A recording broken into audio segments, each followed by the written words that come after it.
Have you ever had that feeling where something is just off? Like your gut is screaming at you that something isn't right, but you just can't explain why. That's exactly what happened to me. It all started one morning when I opened my phone and found a photo of myself asleep. I kind of laughed it off at first. Maybe I'd just rolled over onto the phone or something equally dumb. But then it happened again the next night.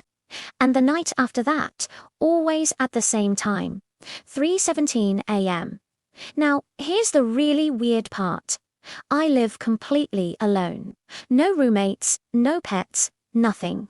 My bedroom door is locked every single night, and my windows are sealed shut. So, how on earth was someone taking pictures of me while I was sleeping? The first few photos were blurry, like they were taken from the foot of my bed. But with each passing night, they got clearer, closer. By the fourth photo, I could literally see the reflection of the phone's screen in my own half-open eyes. A sick feeling started to creep into my stomach every time I even thought about going to bed.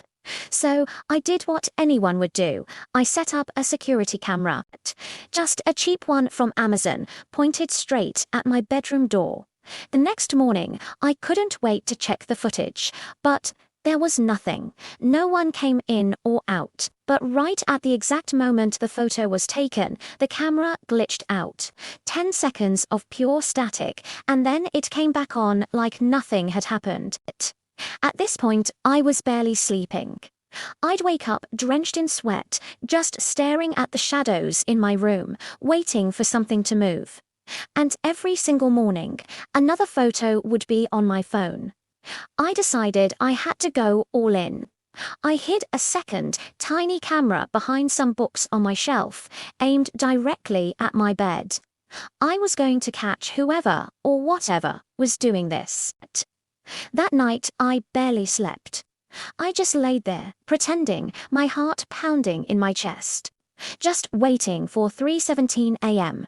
When I finally got the courage to check the footage the next morning, my hands were shaking so bad I could barely hold my phone. At 3:17 exactly, my bedroom door creaked open, but no one walked in. Instead, I watched myself get out of bed. I saw myself walk across the room, pick up my phone, cover the flash with my hand, and take a picture of me, still lying there, fast asleep. Then I just stood there, in the corner of the room, watching myself sleep, completely still, for 10 whole minutes. Then I walked back to bed and laid down as if nothing ever happened. I must have replayed that clip 50 times. I couldn't even breathe. It wasn't just sleepwalking. It looked like I was aware, like something else was in control. I showed the footage to a doctor. We did a sleep study, a brain scan, everything came back normal. But the doctor said something that still gives me chills to this day. He said, "You mentioned you live alone, right? Because according to the heart rate monitor, there were 2 separate heartbeats in your room that night." I moved out a week later. New city, new apartment. But sometimes, just before I fall asleep, I still hear that faint click like a camera shutter coming from the dark. What do you think it was? Just a weird case of sleepwalking? A tech glitch? Or was it something else? Something that wanted to be seen? Let me know your theories down in the comments. Thanks for watching, and don't forget to subscribe for more stories.